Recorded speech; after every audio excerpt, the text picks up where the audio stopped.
Hello, and welcome to today's webinar, Integrating Screening and Brief Intervention for Alcohol and Other Drugs in Behavioral Health Settings Serving College Students.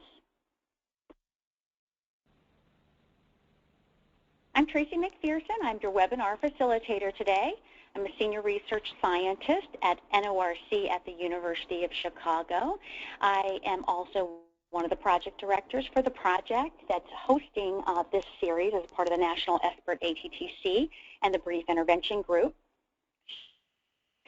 Questions, comments, looking for more information about this topic, interested in training and education around any of the things we're talking about today or around SBIRT in general, you are certainly welcome to contact me at this email, and I'll be glad to do the best I can to provide you kind of the resource.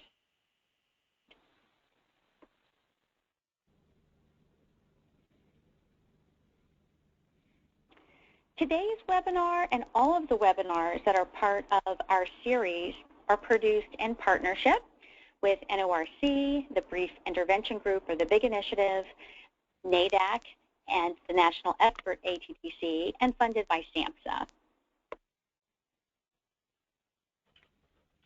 As I mentioned, this is one of our webinars in our series. It is the last webinar in our 2015 webinar series. As you can see, we have had a wonderful lineup this year, many focusing on adolescents and teens and young adults and college students, as well as including the military, LGBTQ populations, and also having a focus on the Affordable Care Act and SBIRT, as well as bringing in some specific settings like health centers. So I welcome all of you to take advantage of the webinars, and they're now available on demand 24/7. They have free CEs that are available to you, and we certainly hope that you will share the access to these to your colleagues, and they'll be up for at least a year, so we hope that you'll come back to those. And like all of the webinars in our series, today's webinar will actually be posted up on demand as well, so please take advantage of those. So the PowerPoint slides for today's webinar are already posted on the website, same website where you actually registered. Also posted there will be the CE quiz and information on how to receive your free CEs. After the webinar today, we will make sure that once the recording is available, that it is posted up to the same website so that you can access any materials related to today's webinar all in one place. Also, if there are materials or resources that we discussed today, or we have examples of materials that come out in our discussion, we'll be sure to post those as well.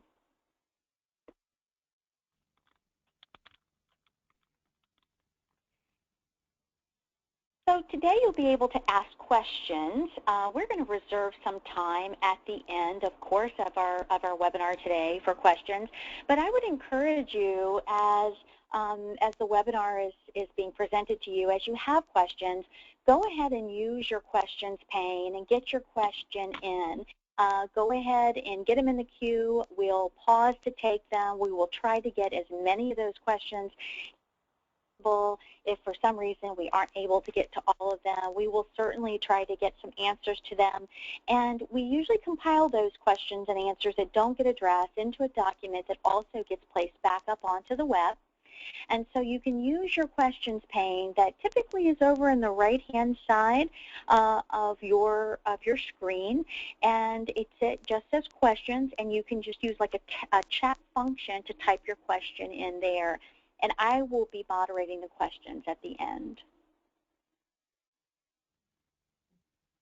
And behind the scenes today is our technical facilitator, Misty Story, who's the Director of Training at NADAC.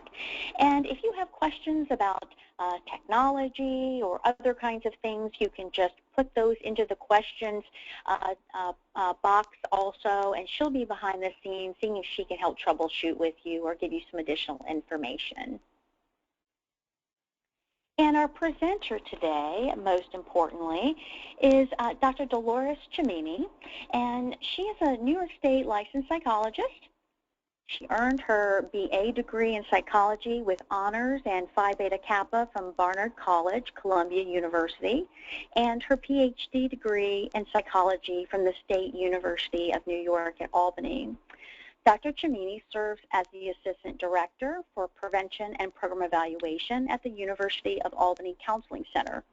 She is also the Director of the university's Middle-earth Peer Assistance Program, which is a student-staffed and professionally supervised service agency recognized as a model program in the area of alcohol and other drug abuse prevention by both the U.S. Department of Education and the Center for Substance Abuse Prevention, or CSAP.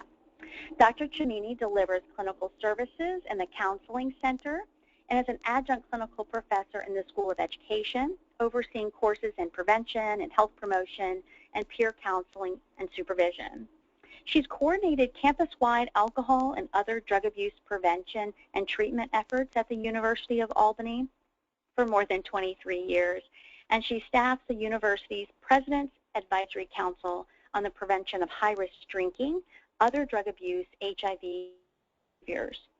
Recognizing the importance of linking science to practice in her work, Dr. Cimini has provided leadership on over $6 million in award-winning federal, state, and private grant-supported projects at the University of Albany, including the NIAAA Rapid Response to College Drinking Problems Grant and the SAMHSA CSAT Targeted Capacity Expansion Grant for Screening and Brief Intervention, as well as 2 other SAMHSA Center for Mental Health Services Garrett Lee Smith Campus Suicide Prevention grants.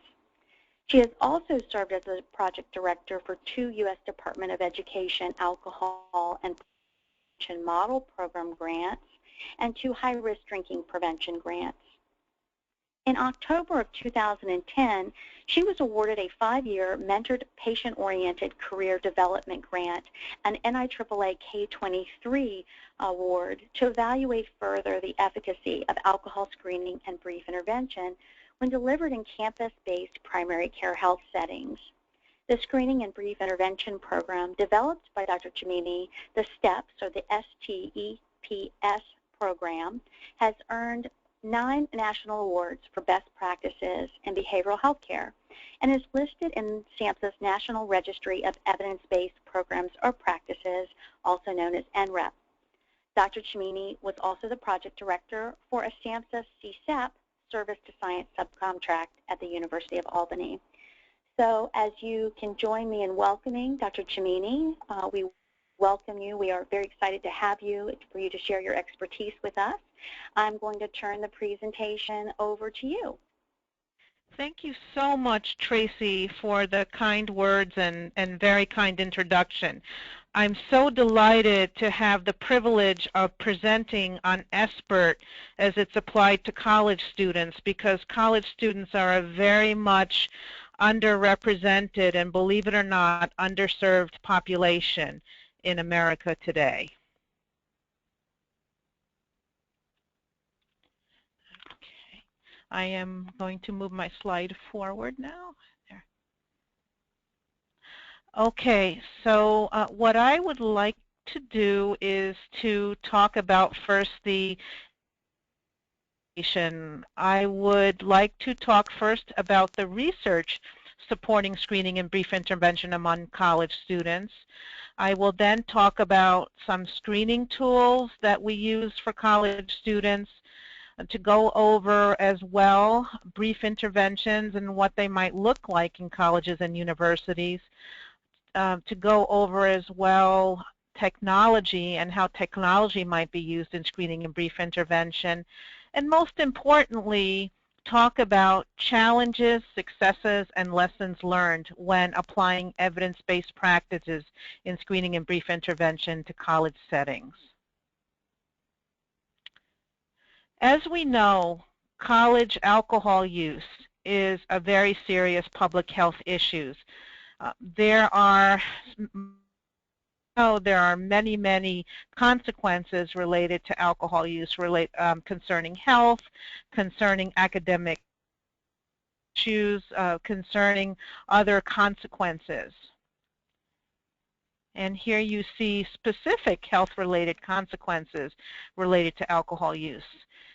And there are other consequences as well related to drug use to prevent or mitigate college success, graduation, and student retention. Here you see some statistics that tell you some percentages around alcohol and drug use among college students. And despite the fact that alcohol and drug use are serious public health challenges for college students, relatively few college students are screened and provided with brief interventions within college and university settings. Associated with alcohol use are mental health issues such as depression. They often very much occur together. And here you see that 72% of college students responding to a national survey report that they have experienced depression, but only 36% of students report that they have received mental health services. In addition, we have some factors that affect access to students in colleges and universities to screening, brief intervention, and alcohol and mental health services. Students may not know that the services exist. They may be hesitant to services because they feel that they may be stigmatized or labeled as having issues and problems. And then there are some groups, those who are first-generation students or some from low socioeconomic status or some individuals from diverse backgrounds that culturally feel that they would have difficulty approaching mental health services because, again, they may feel stigmatized. So there are a lot of barriers to seeking SBIRT services and mental health and alcohol use prevention services. So SBIRT, screening, brief intervention, and referral to treatment, can be a way to address these barriers and challenges and to screen early students who are experiencing alcohol, substance abuse, and mental health issues. Let me tell you now a bit about what's involved in SBIRT, and starting with interventions. So why would we want to implement brief interventions within college? And well, brief interventions are just that. They're brief. They can be done in a very short time. They can be done with relatively few resources. In addition, they with many of the services that traditional counseling services and health services provide. And then thirdly, they provide a needed link and a very easily accessed link for those students that need services, and they offer those services early. There are a number of studies that have been conducted, in fact, in healthcare settings supporting the efficacy and effective interventions. You see before you here some of the studies cited, and these are on SBIRT in general health settings. So you can see that the data supports that these are effective in reducing alcohol use and also related consequences.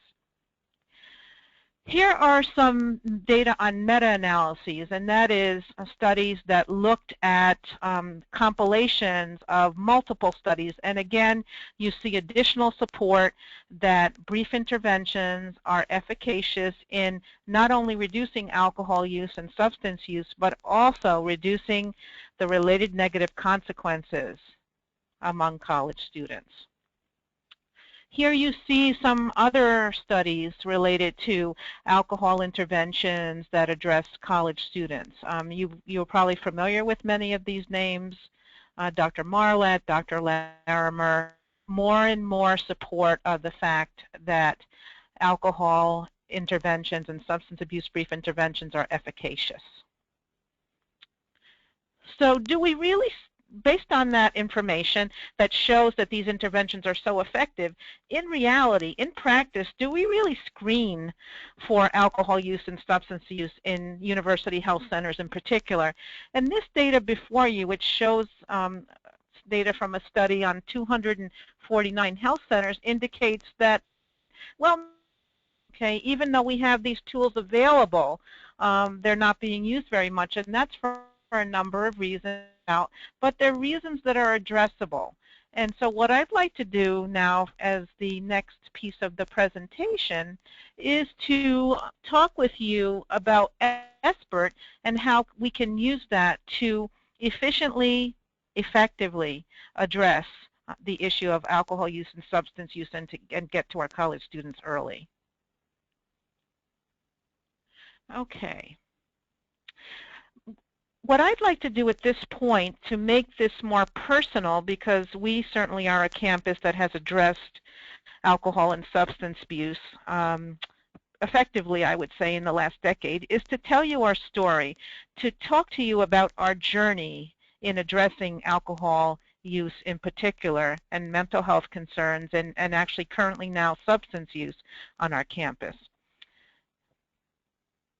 The University at Albany is a large university campus within the State University of New York system, just to give you a bit of a context. We have about 18,000 students, 13,000 of which are undergraduate. And in the late 1990s and early 2000s, we were noticing that we had had some issues related to alcohol use among our students.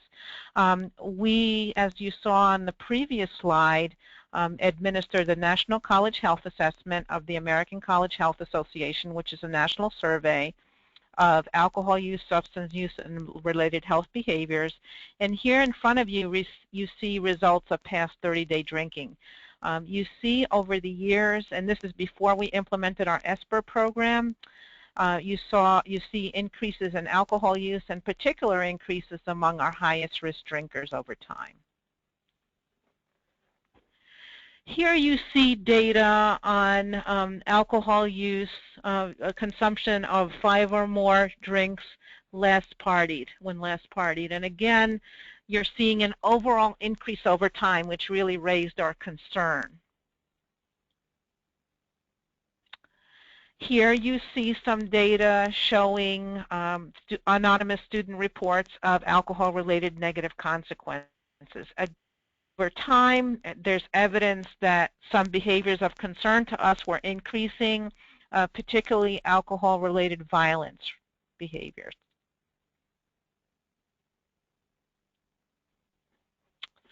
On this slide, you see the specific data for students who identify as male. Again, here you're seeing alcohol-related violence being of great concern, and you're seeing comparisons between data from our campus and national data.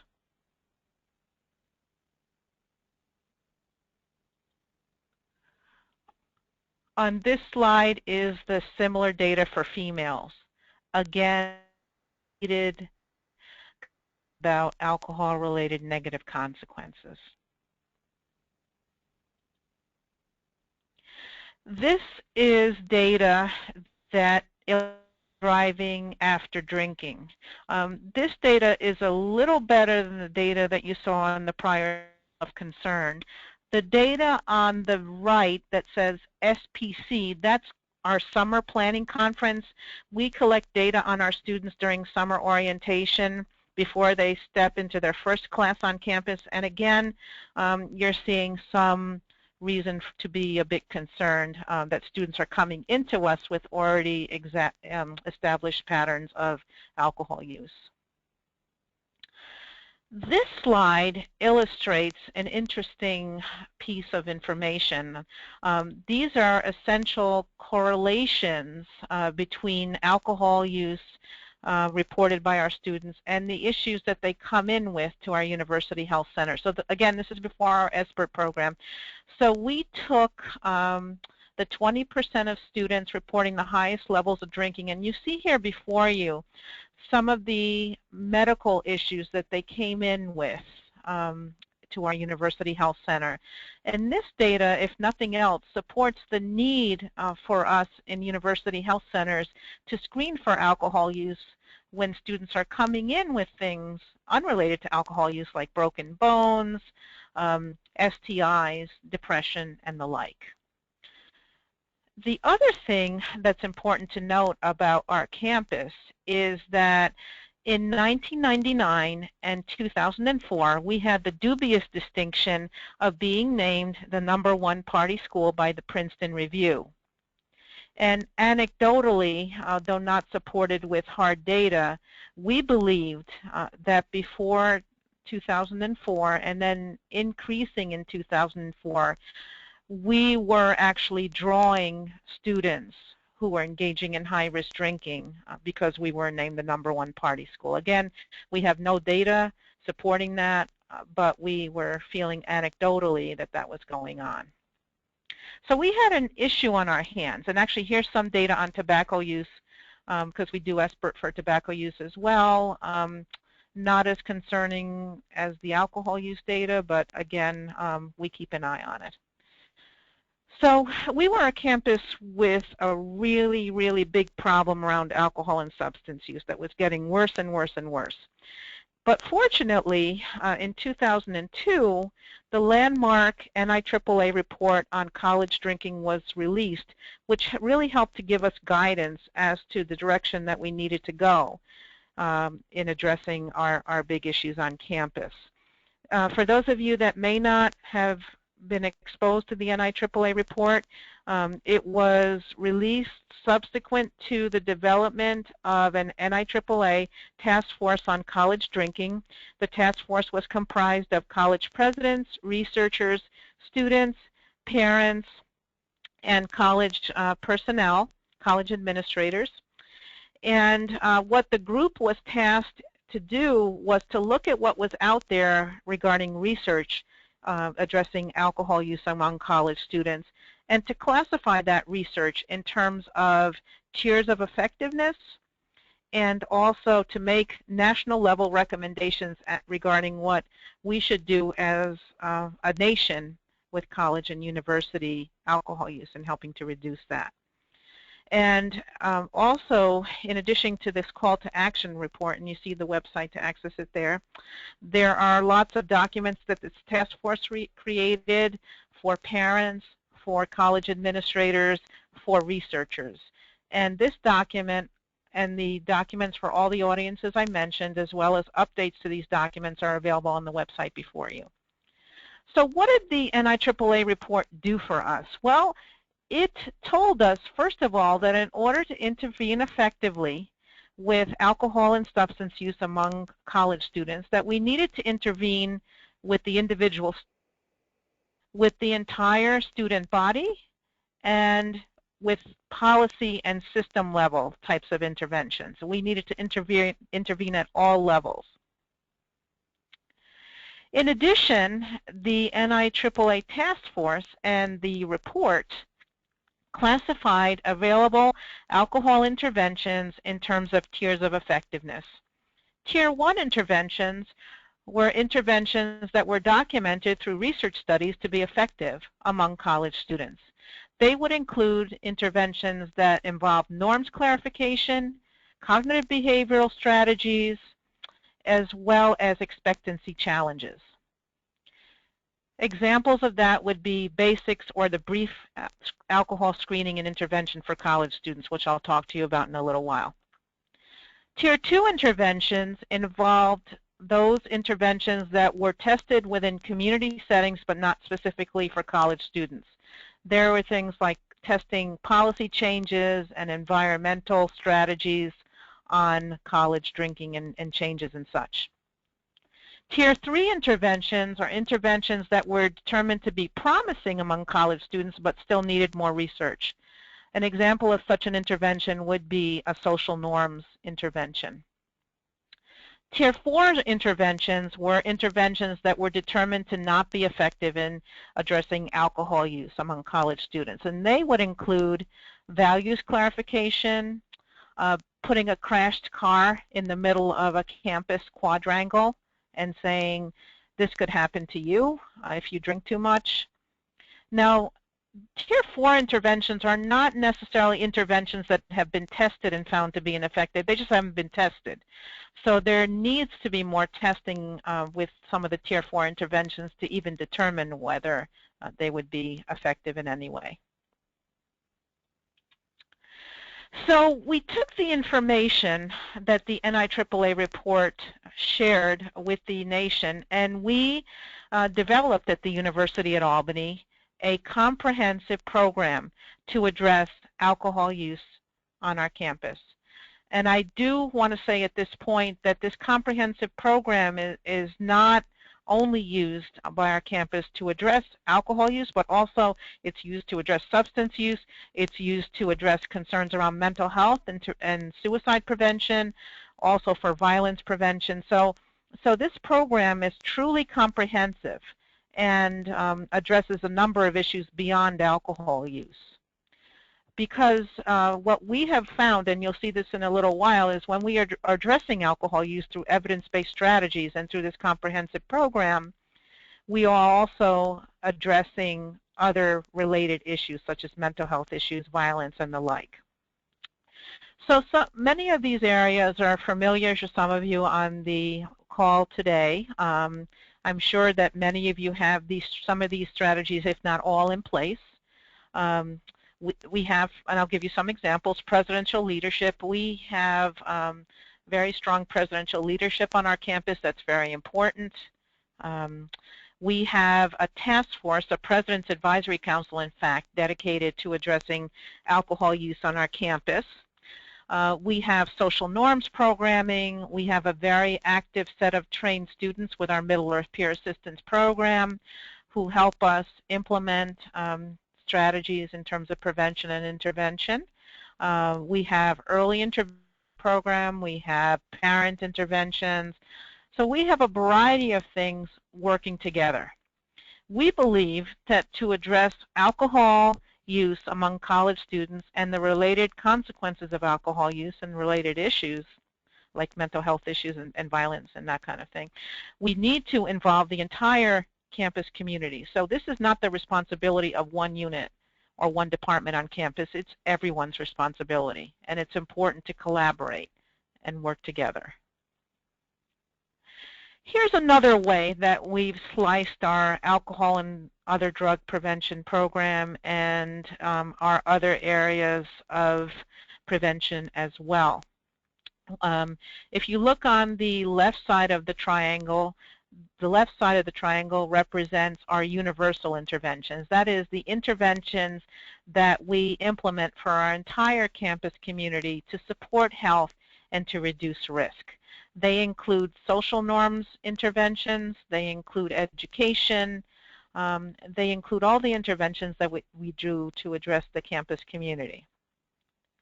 The middle part of the triangle focuses on early interventions, and that is how do we reach students early before significant problems develop.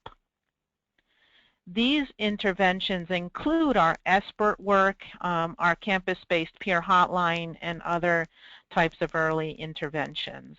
We also have ASTP, which is a version of our screening and brief intervention. Based on the literature that we've read, the groups that we target for our early interventions include first-year students, student athletes, fraternity and sorority members, students mandated to our campus judicial system for alcohol policy violations, and students coming into health and counseling care for problems unrelated to alcohol or substance use. The tip of the red portion at the right consists of treatment and referral, and these are traditional services that are provided by counseling centers and health centers on college campuses. For many, many years, these were the sole services provided by these agencies, but now, using a more public health-focused approach, we are learning that we need to go beyond these services and move our work toward early intervention and ideally to universal intervention. This is a timeline that we established and followed up on based on the information that we learned about in our NIAAA report study, and also after the development of our comprehensive program. I'm going to be describing specifically some of the SBIRT type interventions that we used here. Okay, so what we did is, as a key component of our comprehensive program, based on the Tier 1 recommendation report, we developed an SBIRT program, a screening, brief intervention, and referral to treatment program, and we entitled it the STEPS Alcohol Screening and Brief Intervention Program. And we used the acronym STEPS because we found it was very easily understandable by a variety of different departments and units on our college campus. And I'll go through this model right now. The first S in STEPS is associated with screening students at risk for alcohol and substance use. The T in STEPS stands for targeting students at risk for substance use for brief interventions. The E in the STEPS model is engaging students in brief interventions to address alcohol and substance use. And the capstone that is based program with in terms of the brief interventions we have provided is BASICS, the Brief Alcohol Screening and Intervention for College Students. But we went beyond BASICS with the guidance from the University of Washington, who developed, and we modified BASICS to reach some high-risk populations, including first-year students, student athletes, fraternity and sorority members, students coming in for health and counseling care, and mandated students. So we adapted BASICS for each of those populations. And then the P in STEPS is to prevent high-risk drinking and promote health. So we followed up with the students, we did follow-up surveys, and we found reductions in high-risk drinking and assault. And then the last S in STEPS is sustaining success. And that is defined in two ways. First of all, sustaining success for our college students with regard to retention and graduation, very important things for colleges and universities nationally, as well as for our university. Then sustaining success with regards to sustainability of our STEPS program. So that is the description of STEPS. And what STEPS has involved is lots of data collection, lots of studies, and we actually, because of the results that we found, which I will show you, we put our program forward for possible recognition in the National Registry of Evidence-Based Programs and Practices, and after the review of our studies, we were accepted into NREP in 2013, and we are currently listed in the registry. Our program, as a result of preparing for NREP, is disseminable. That is, we have training materials, and we also have a number of published articles. The most recent is in Press, and it talks about our specific program addressing student athletes. Okay, here are some of our acronyms. We have Project Healthy Steps, which was funded by a SAMHSA CSAT grant, and that was designed for students coming into health and counseling care for problems unrelated to alcohol use. Project First Steps, which is designed for our first-year students, and Project Winning Steps, which is our student-athlete project, the latter by the U.S. Department of Education. And in essence, what we did is we designed these projects is we tried to understand the particular subcultures of students in each of these high-risk areas. And first we tried to reach students in ways that are most easily accessible to them. So for Project First, an email to all first-year students with our screening instrument. in the first month of school, because we all know that after the first month of school, students feel that they don't necessarily have to comply anymore with what they're being asked to do. So we sent the screening very early for first-year students. For student athletes, we actually went to their team meetings, and after the coaches were finished with business and left the team meetings, we did our screenings with students who were willing to do so with that. And then for Project Healthy Steps, we included the alcohol screenings and substance abuse screenings as part of the intake paperwork. So as students were filling out their paperwork, they were completing the screenings embedded in those.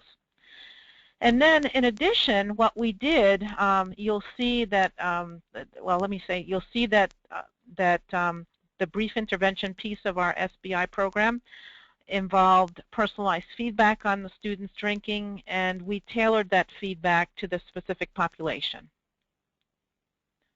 Okay. All right, so let's now go into more depth into what the screening and brief intervention program that we have done looks like. Let me start with screening and tell you a little about screening tools. So you all know from being on this webinar that screening is very important in a variety of settings. As a matter of fact, in this document that you see before you, screening and brief intervention for alcohol use among college students is listed as one of the 65 evidence-based strategies that should be being done in college and university settings. And this information is thanks to Dr. Jim Schoss from the University of Florida, Central Florida, who's done research on this. And here you see some of the reasons why we would want to do screening in different settings on college campuses, particularly in health centers and counseling centers. It can be done as a routine service. It can be done in a very brief time. It's a really, again, a very early intervention we can do to prevent problems for students. Here's another way to look at where screening would fit. If you were to superimpose that triangle I showed you a few slides ago on top of this line, the mark that you see on the line really falls into the beginning of the middle part of the triangle. And this supports the idea, again, that SBIRT, the screening part of SBIRT in particular, can really address alcohol and substance abuse and mental health issues early. Okay. It's also important for everyone on the call to know that you, profession you're in, colleges and universities, when you're conducting screening interventions, a very powerful person, a lot of influence with the college too. It may not feel that way, but it is very much true, and it's important to proceed in knowing that type of information. So what are some of the screening tools that are used by colleges and universities? Let me first show you the audit, the Alcohol Use Disorders Identification Test. This is probably the most frequently used instrument to assess alcohol use among. See, it's a 10-question instrument, and this is publicly available. You add the total, and then based on total scores, so for men it's 8 or above, for women it's 7 or above. That defines high-risk drinking, and if you see scores above these cutoffs, then you can proceed with your brief intervention. There's also a shortened version of the audit, which is the Audit C, which is essentially the first 3 questions of the audit, and that can be administered much more quickly and also has similar sensitivity and specificity in detecting alcohol issues among college students. We then have the CAGE, and the CAGE is essentially a set of 4 questions, which you see here. The clinician or the screener asks these 4 questions, and if there are yeses to these, then the student can be recommended for a follow-up brief intervention. And here are some examples as well of some other brief question.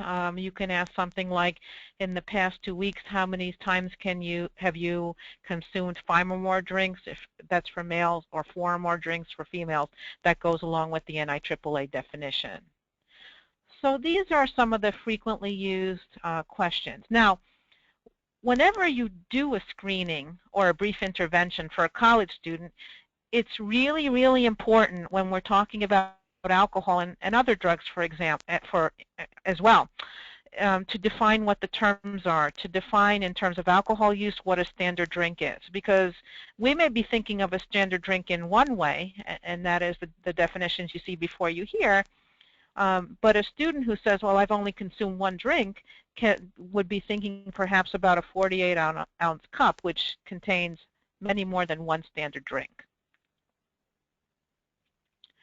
Okay, so you've screened, and now for students that fall above cutoff, you want to proceed to a brief interventions. Now, brief interventions, let me tell you, can take place in a number of varied and very different shapes and forms.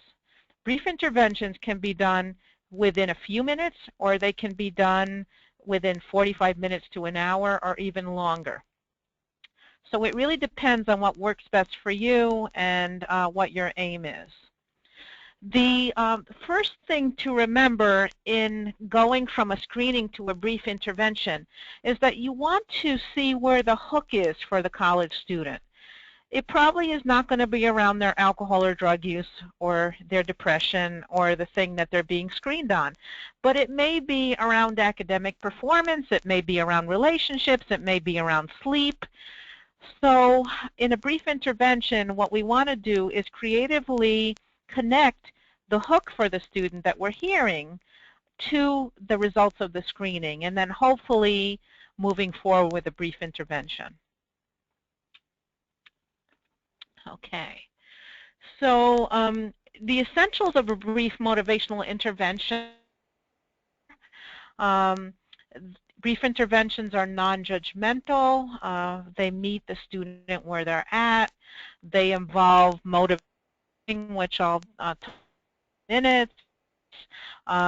They essentially involve talking with the student, listening to the student, and using strategies and language to help the student move forward to change whatever that may be defined as for the particular student.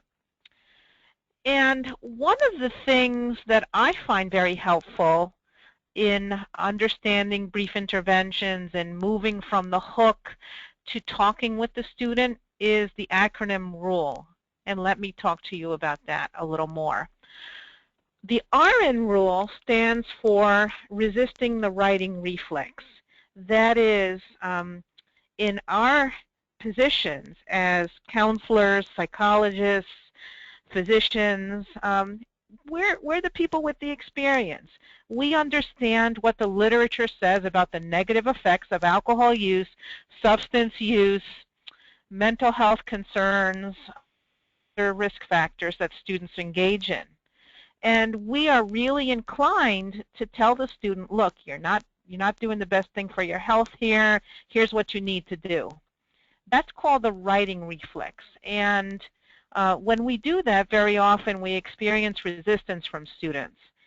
And then we probably would want to do the writing reflex all the more.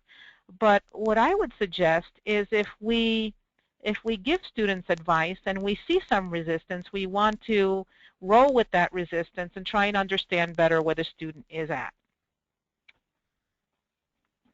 The U in the RULE acronym is understand where the student is at. So don't be shy in your motivational interviewing-based conversations with students to ask the student, tell me more about your alcohol use. In fact, what are the good things about your alcohol use? What are the not so good things? And what would your experience be like if the not so good things happened a little less? So going to where the student is at and really understanding from the student's perspective what they're trying to communicate. Listening to the student, getting a sense what they're telling you. Tell me more about that. Oh, that must have been hard for you. Reflecting. Really understanding the student's experience. And the students will know when we're doing that. They pick that up, and that really encourages them to talk more. And then empowering the student to change. Asking them about what it would take to make a change. What prevents them from making a change if it's hard to make a change? And then also, what would be the next step for them?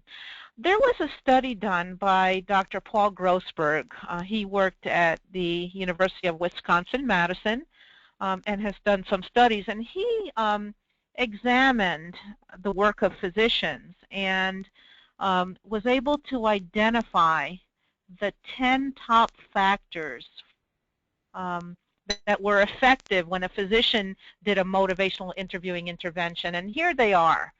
And these, you'll see in a few minutes, are some of the essential elements in even the more extensive brief interventions that we do after someone screens positive for alcohol use or high-risk alcohol use.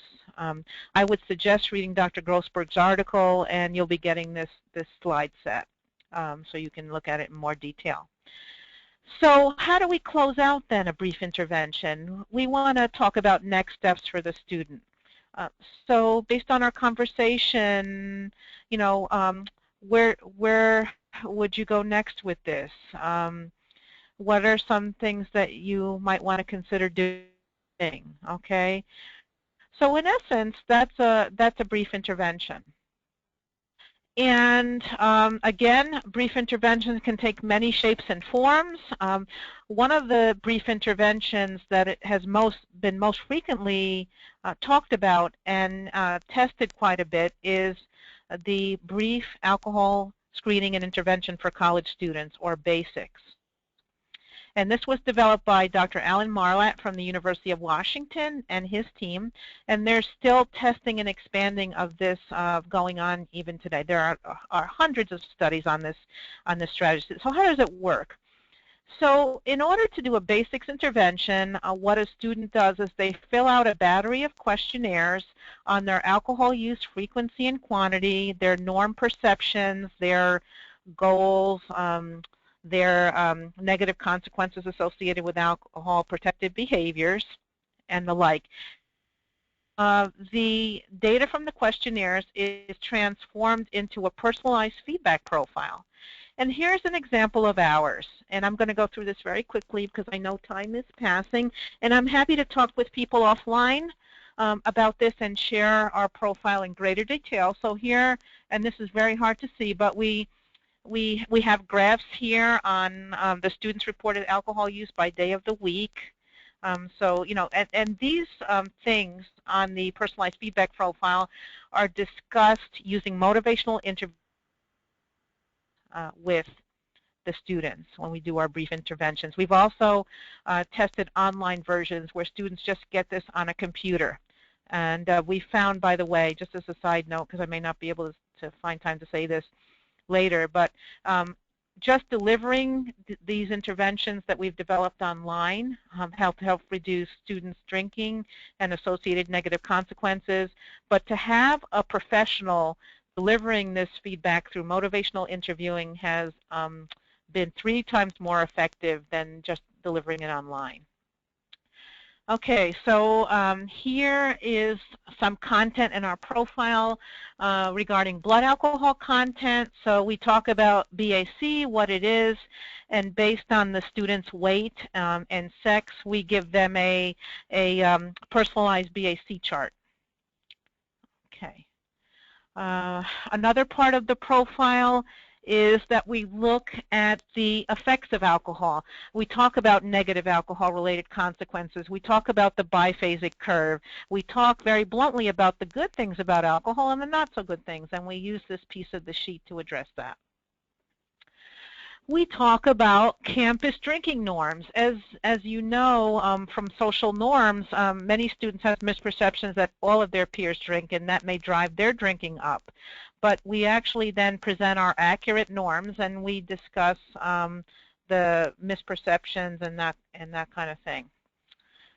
Okay, and then we have pieces of our profile that actually calculate based on the number of drinks the students report consuming in a week. It calculates the number of calories they consume, the number of hot dogs that's equivalent to eating, and the number of hours on a treadmill the students need to work off the calories with. Now, we're very careful with students with eating problems and eating disorders in delivering this, of course. And then we have similar calculations for the cost of alcohol in our profile. And then we protect experiences with alcohol again, negative consequences. And we talk about protective factors related to alcohol. That is, what can students do to reduce their risk?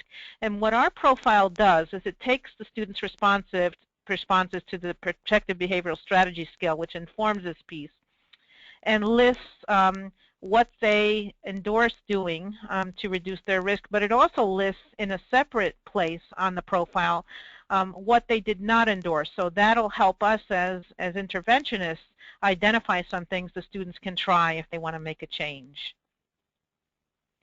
Right now, what we are testing is an expansion of the STEPS program, STEPS 2.0, in which we are adding content related to marijuana use and non-medical use of prescription drugs across 4 classes: stimulant use, anxiolytic use, pain medication use, and sleep medication use.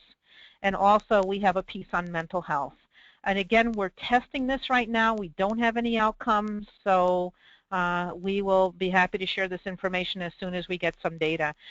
Here are some examples of pages related to marijuana use. You see, we really can't measure marijuana use the same as alcohol use, so we look at time of day and that kind of thing. And we use some of the same areas as we do with the original basics profile: motivations for use, negative consequences, protective factors, that kind of thing.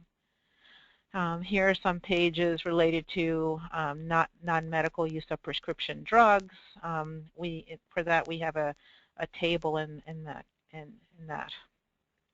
Again, we're testing it. By the way, the basics intervention, the original one that was tested by Marlette and colleagues, takes about 45 minutes to an hour to administer. This one we're testing now takes more like an hour and a half. Okay, here's more content, and again, you'll be able to see it better when you get your slides. And here's even more content around use and consequences and protective factors. And then we also have included some content on mental health. You see here on the left page the number of the suicide lifeline, 1-800-273-TALK. So we try and make this as thorough as possible with factoids and that kind of thing. So again, we'd be happy to share data on this when we actually collect enough to be able to analyze our findings.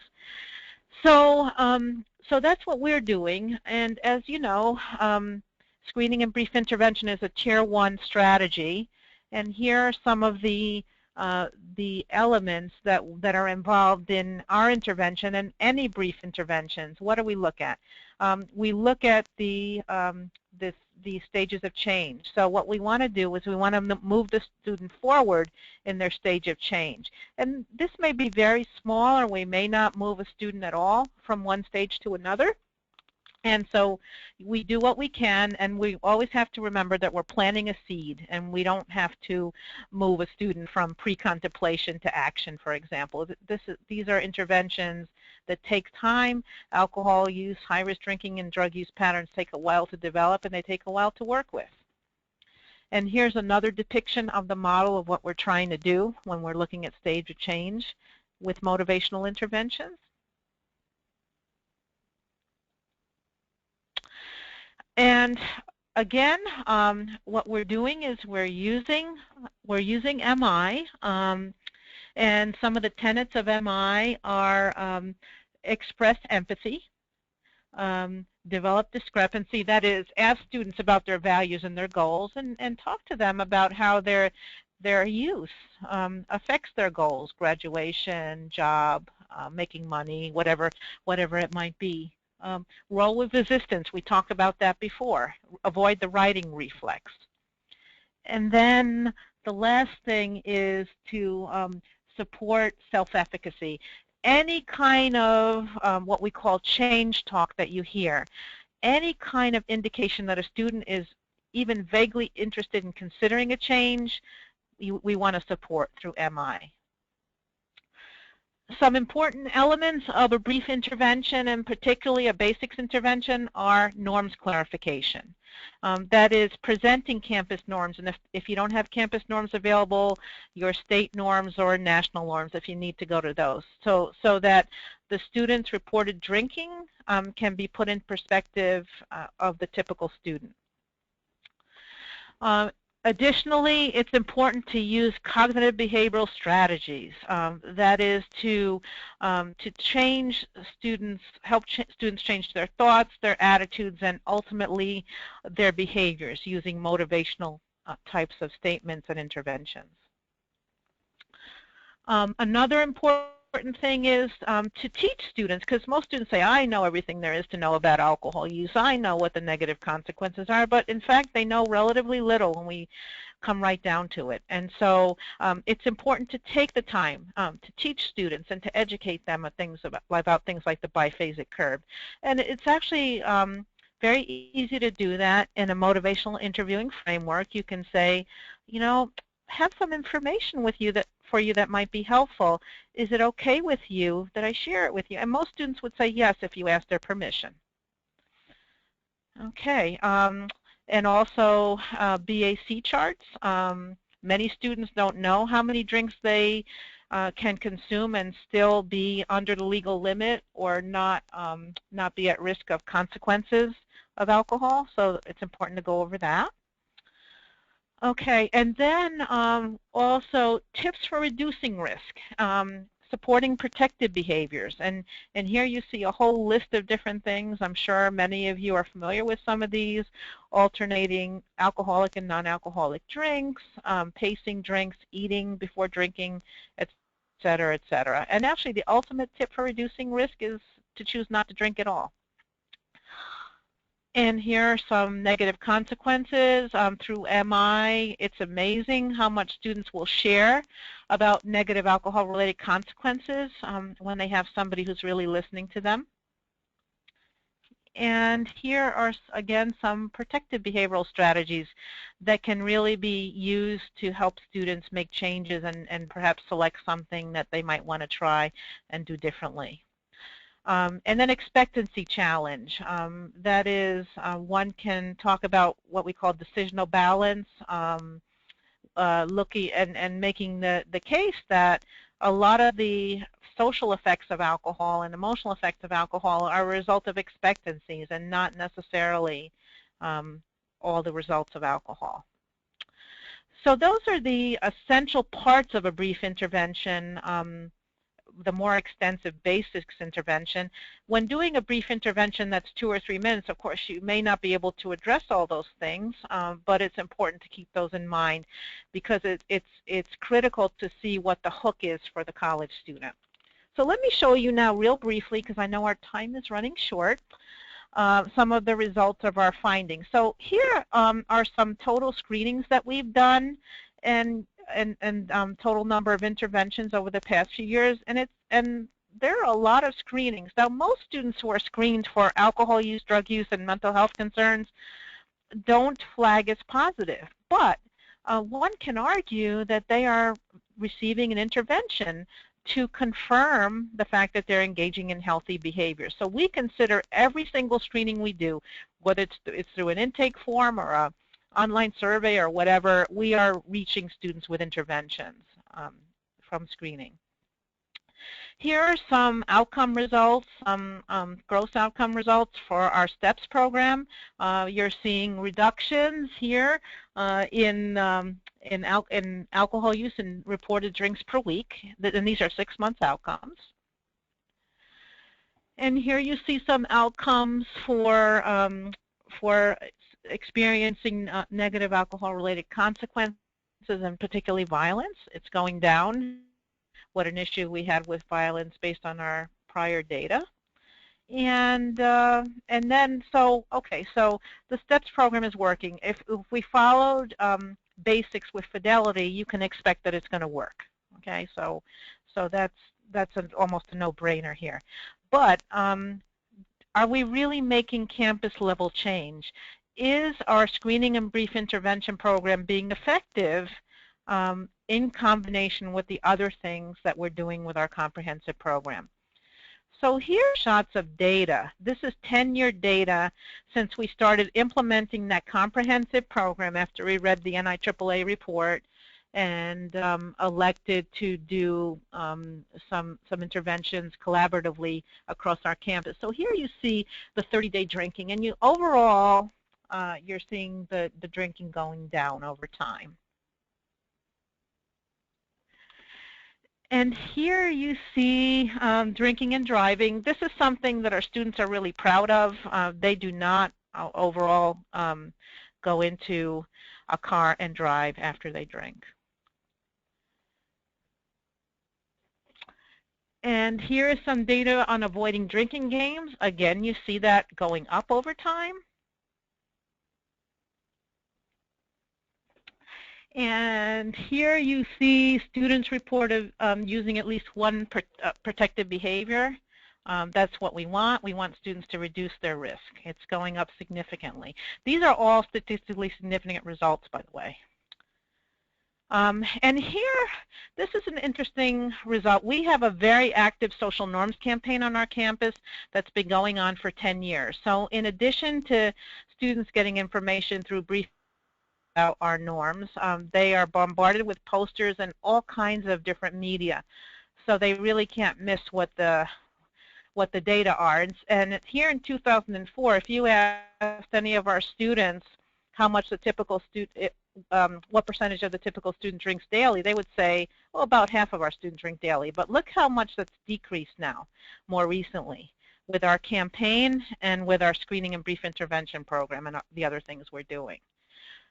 So definitely worthwhile to engage our colleagues on our college campuses in implementing comprehensive programs. Now, you say, oh, this is going to be tough. You know, it's going to be a challenge, and I totally agree with that. So let's talk about learned. If you're thinking about getting a program like this started or enhancing your comprehensive program. Well, first of all, it's important to remember that screening and brief intervention and referral to treatment or anything else regarding alcohol and substance abuse prevention, we are planting a seed.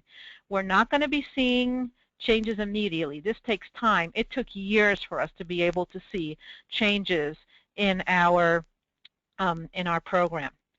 Secondly, we cannot expect perfection. We are all on a learning curve, all of us. And so even though we may not be doing all interventions perfectly, or even though every piece of the puzzle on our college campus regarding comprehensive programming isn't working in its best, we're trying. And perhaps the most important thing to remember is that whenever we begin something new, we want to think about sustainability. Okay, if our program does work, how are we going to keep it going in 5 years and 10 years? And here is a snapshot of what we put together with regard to sustainability. These are the infrastructures that we've established to keep our programs going. The most important of which is a work group, to have a close-knit, relatively small work group focused on the particular interventions you're beginning to implement, so you can troubleshoot, so you can monitor what's going on, that kind of thing. It's also important to have a broader task force, ideally that reports to your college president on what's going on. Important to consult with colleagues.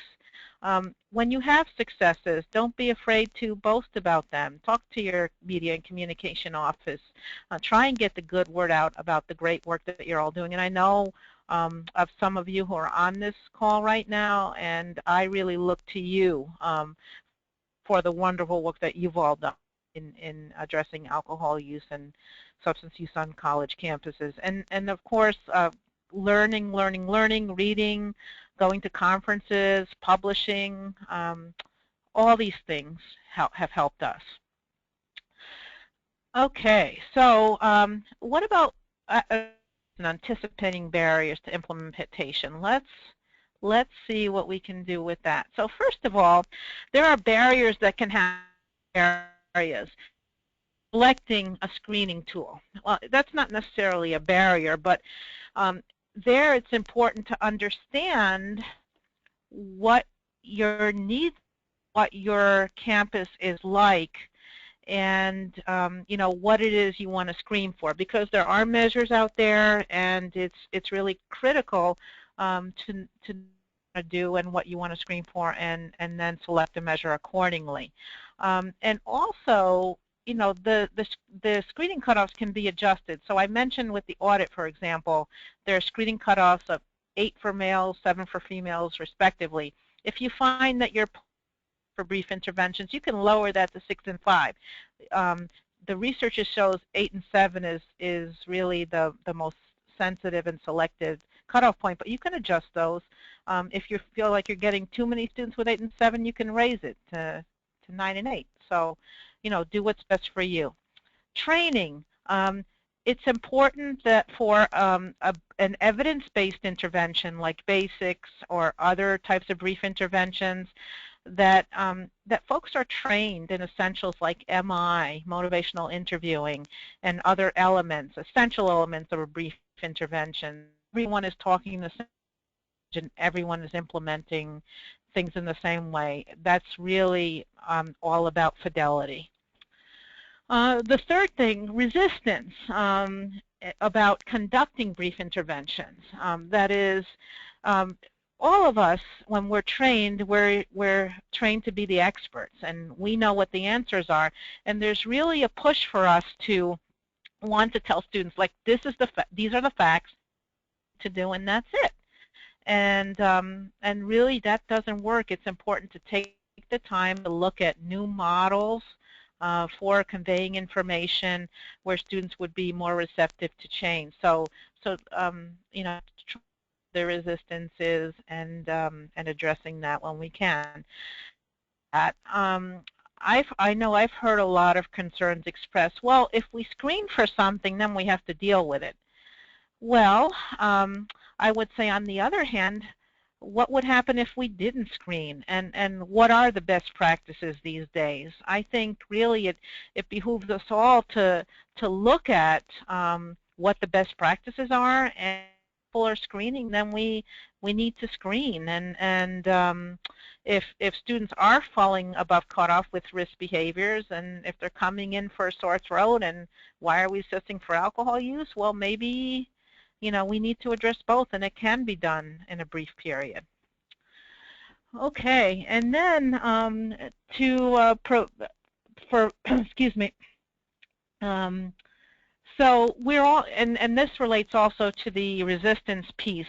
We're familiar naturally through our training with more confrontative, kind of expert-related kinds of communications when we meet with our students. So we want to try and look at those new models and address them. And we also want to understand that we exist in the real world of colleges and universities. I don't know about those of you working in counseling centers and health centers and student service settings, but we are understaffed and we're overworked. And you know what? It's really tough sometimes to provide the services that students need. What we try and do is we want to see how much, at least maybe a little bit, just a little bit, move the dial to try and do screening perhaps with some students and see how it works and how it affects our time utilization, time demands. And essentially what we're doing then is we're doing quality improvement science. We're doing small tests of change, just a little bit, a practitioner trying new screenings with some of their clients or patients, or one practitioner trying a new model, and if it works, fine, then others can do it, and if not, try something else. Okay, And we also it's still that students come. Screening requires, for the most part, that students come to our services. So what we want to do is we want to see how we might implement screening and brief intervention models that are more accessible and user-friendly to students, and that's what we are working on here. Our next frontier, should the cards fall right for us, is to actually train our academic advisors and coaches for students to detect warning signs of risk for alcohol and substance use and mental health concerns, and to train them to, with MI, use brief interventions. So that's what we would like to do, because not all students come to our counseling center or to our health center, but in their college career, the student meets with an advisor or emails an advisor at one point or another. So, how do we make screenings and brief interventions more accessible? And then also, barriers can exist to dissemination. That is, if a screening and brief intervention program is accessible at one or successful at one campus, we can't apply it lock, stock, and barrel to every other campus and have it work. We need to look at factors. And here is where I want to talk about cultural competence. You saw a slide earlier on that I breezed through on cultural competence, but we need to understand the campus we work in, and we need to also understand that we may need to adapt screening materials and brief interventions to the cultures of students around elements of diversity with regard to race, ethnicity, disability, gender identity and sexual orientation, age, spirituality, and the like. So it's always important when we do these things to not use formulas, the same exact formula across every campus, but to understand our own campuses and our own needs for culturally sensitive interventions. Also, I want to address the Affordable Care Act. That's something that I'm sure you all have heard about nationally. And with the Affordable Care Act, talk about patient-centered medical patient-centered medical homes, and that is to have a case manager managing the entire care of a student, health care, counseling care, whatever the person needs. And there are some of those models now being adopted in colleges and universities. And I would posit that what a wonderful opportunity that would present for screening and brief intervention. If any of you have a patient-centered medical home model, perhaps doing screening in that setting routinely could work. And then the other thing I've heard is that when colleges and universities, particularly health centers, may be using CPT codes. Those are codes for insurance and universities can reimburse. They are hesitant screening, which has its own CPT code. They may be more comfortable using alcohol, but in fact, it's really important to use the exact code and is move toward making alcohol and substance abuse screening being as routine as screening for diabetes and high cholesterol and the like. Okay, and here are some briefly some specific barriers related to basics. The big one that I want to mention, because a lot of these are repeats, is fidelity. I hear about some colleagues sometimes saying, oh, I'm doing basics, but I don't think the norms piece is important in my basics. But you know what? If you remove any of the pieces that I had mentioned before, the norms clarification, the cognitive behavioral MI piece, the other elements, then that's no longer basics. It's something else. So it's really important. Sure, we can consider making adaptations, but it's important to test those and the implications of the changes we make on our interventions. So at this point, I would like to move toward thanking a number of collaborators. As I mentioned, we have a comprehensive program. This is not something that we do alone in our counseling center. We want to thank our funders. You see them listed here, particularly SAMHSA, who has supported this focused webinar on college students, our Counseling Center staff and our colleagues at the University at Albany, and our consultants. And at this point, I'm going to pass the baton on to Tracy, who will move to the question and answer portion. Thank you, Dr. Cimini. That really was an excellent presentation and webinar. What an incredible amount of information that I can't wait to actually go back through and read even closer and really digest. I mean, there's such an enormous amount of rich information here. And it's clear from some of the comments and questions that people are very interested in. It's a lot of experience in this. You've been doing this for a while, hearing about the richness of what goes into the program, all the pieces that make it work. It doesn't happen overnight. It's something that you build and tweak and develop over time. And it's wonderful that you have data to actually talk about your program. And so I think people will revisit this to try to digest as much as they can from all the experience you've offered us. I want to make sure that people know how to submit their questions. If you're new to the GoToWebinar, there is a questions pane over in the right-hand side. You should be able to click on that, and there'll be a box where you can type in your questions. I'd like to encourage you to go ahead and submit those. We've had a few already that I think we will go ahead and present to you now.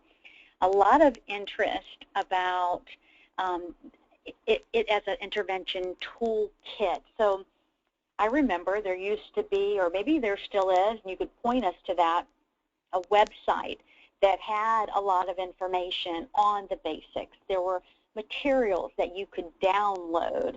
I remember from the college drinking grant efforts years ago, there was actually a website dedicated to screening and brief intervention. Where would, are there still those resources out there, the website? Is there a toolkit? How do people get that information? Is it publicly available? Sure. There are a number of things that come to mind for me. As many of you know, Center for Alcohol and Other Drug Abuse and Violence Prevention of the U.S. Department of Education no longer exists, but there is something in its place that may be able to provide materials, and that is the U.S. Department of Education's Office of Safe and Supportive Schools. Google that. You can actually get to information on that office, and there's also a newsletter that comes out every few weeks that has updated research. Now, it's not solely focused on alcohol and other drug abuse. It has information on violence prevention and the like, and I believe also K through 12, but that is the area that houses some of the archived materials. The other thing that I'd want to mention is that The Ohio State University has started up, with support from the Hilton Foundation and other funders, a higher education center. They have been running for a year, and they have a special piece of their website dedicated to SBIRT. They actually put an online module, some information about that, on their website, and they, every August, actually it just happened 2 weeks ago, have a higher education center conference, which I think is really going to grow over the years. So we've really taken a hit with the loss of the Higher Ed Center for the Department of Ed, but the Ohio State University and the Office of Safe and Supportive Schools, I think, are filling in. Also, SAMHSA, Center for Substance Abuse Treatment, has a website on SBIRT, and there's a piece of it on colleges and universities, which lists colleges that have done grant-related work in that area, and I'm sure the project folks from those campuses can help out as well. Terrific. Terrific. And is there a toolkit that's like something you can purchase that has, you showed a lot of materials, you know, different types of feedback sheets and the different tools that you use that go into an intervention. Is there like a toolkit that people can purchase that has all of that could be tailored? Well, there are certainly a variety of places that folks can go to. Our program, the STEPS program, does have training materials that come with in-person 2-day trainings, and you know, it would come with information on how to develop and back profiles I showed you and tailor them to your campuses. That's certainly one, but also the folks from the University of Washington who develop basics also do training. Perhaps, Tracy, what I can do is when for our colleagues that have asked questions like this, where do I go for this? I can create a sheet with some suggestions so that folks will have a lot of choice. That would be terrific. A resource list would be yeah, happy helpful. to do that. We'll post that to the same place that the PowerPoints and the recording and other materials will be available. And we'll make sure that some of the places that you've already mentioned have some hyperlinks so people can hyperlink to those websites as well. And if I may add, I do want to add at this point, because I feel it's appropriate to mention it here, that there are a number of companies that have developed personalized feedback profiles that can be used with basics. Some of them are more highly researched than others. So I would recommend that those on the call really examine whether the online programs that they're looking at have the effectiveness research behind them, because some do and some don't, and it's hard to tell the difference on the surface, because sometimes the ones that look really, really nice may not have as much research behind them. Good point. Thank you for that. Thank you. Well, we'll look forward to getting the resource list from you, and I'll give you another question here, switching topics just a little bit. How were the brief interventions conducted within these different projects across the years? Were they all in person? Did they schedule them? Was it opportunistic at a time of a visit? Did they do it over the phone? Were there other mechanisms by which the BEI was delivered or the screening was delivered? That is a really good question, because it depended on the target population we were working with. So with the student athletes, what we did is, as I mentioned, we did the screenings after team meetings when coaches left, so that because coaches, we made an agreement that coaches would not find out any of this type of information. So the students were screened voluntarily. The meetings were held in a computer room, so the screening could be done online. And then those students that met cutoff, we reached out to, and the interventions were done in the counseling center by one of our psychologists.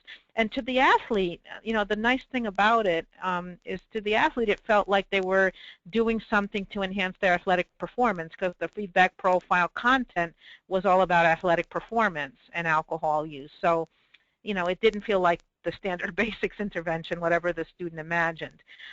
Same thing for the fraternities and sororities. We did the screenings after their meetings, and we invited people in who fell above cutoff. Now, with fraternities and sororities, you have to be careful, because some of the fraternities and sororities were so small that if we invited in those who fell above cutoff, people in their fraternity and sorority would know who was the high-risk drinker. So in those cases, we did group interventions with all of the members.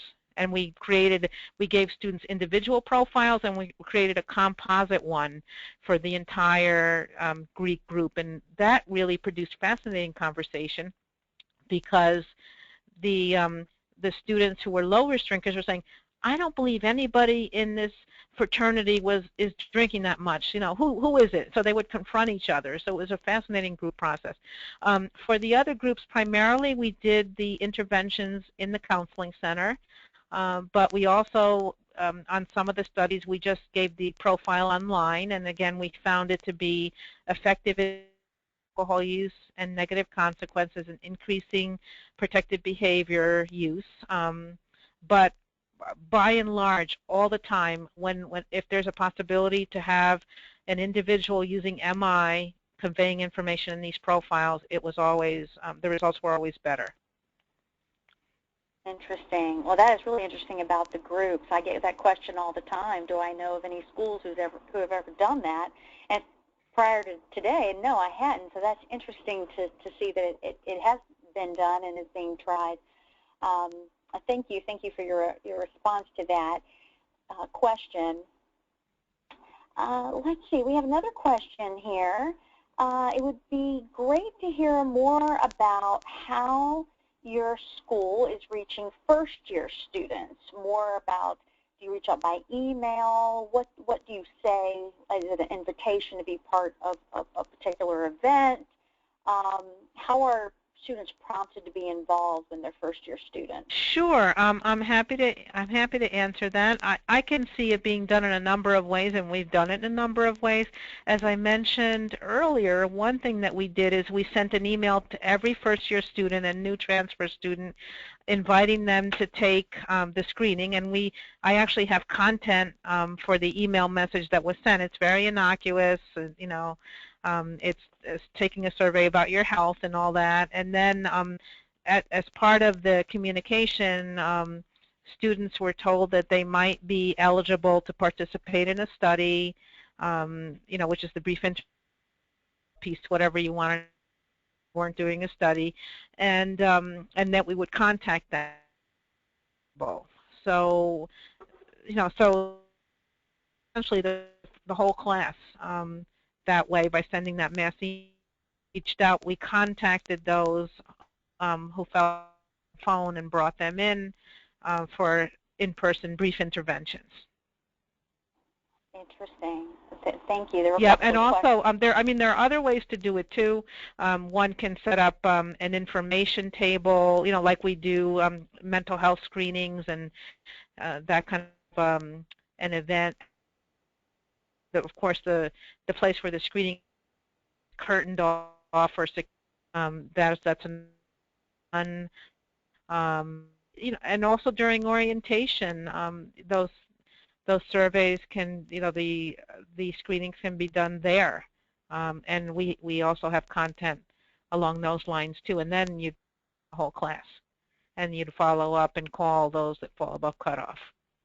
Mm-hmm. In fact, a related question to that is someone's asking, could a campus center or activity center be another appropriate place to implement SBIRT rather than in the health or the counseling center? Absolutely, absolutely. SBIRT can, you just let your imagination go, and you can really, in a college campus, expand SBIRT pretty much anywhere, as long as the individuals have the background and the skills to be able to select the screening tool that's most useful to them, and then to follow up with the brief interventions. Great, great, thank you. And do you know if any folks are billing for this, the case managers or the case managers billing for SBIRT? I believe that some private universities can and are billing for it, and I would definitely encourage that if it's possible. And there is what we call a CPT code that can be used when such screenings are done. You know, I remember I was part of the congressional briefings with the AMA and with Congress to get those CPT codes approved in 2007. So I know that they exist, and I know that they are used in medical practice, and I believe are used in many colleges and universities. Our campus does use them. We don't bill, but we use the CPT codes. Mm-hmm. Okay. Well, that I know people are always interested in seeing how they can get. Yeah. You know, actually, speaking of getting paid for the service, I know that some campuses use the screening and brief intervention method to address a follow-up for students who are mandated for alcohol policy violations. So some campuses actually, when students commit a violation, they charge. The school charges the student. So one can encourage perhaps that fee from that charge get directed to the service that's doing screening and brief intervention, and you can have that fee then help support your screening and brief intervention work. So that's a particular population, but that's also a way to get funding for it, I think. Great. Okay, well, we are almost to our time. I'm going to ask you one, what I think will be the last and very quick question is, what online screening tool did you actually use? Did you end up using the Audit for Everyone or the Audit C, or what did you end up picking? We used the Audit, and 0.0, we've integrated measures and complex, so I'm happy to follow up offline with anybody who's wants to ask about that. But yes, we've used the Audit for the alcohol piece. Great. Dr. Cimini, I have to say, this is a wonderful way to end our webinar series for 2015. Just delighted to have you and the more than 200 folks who've attended today.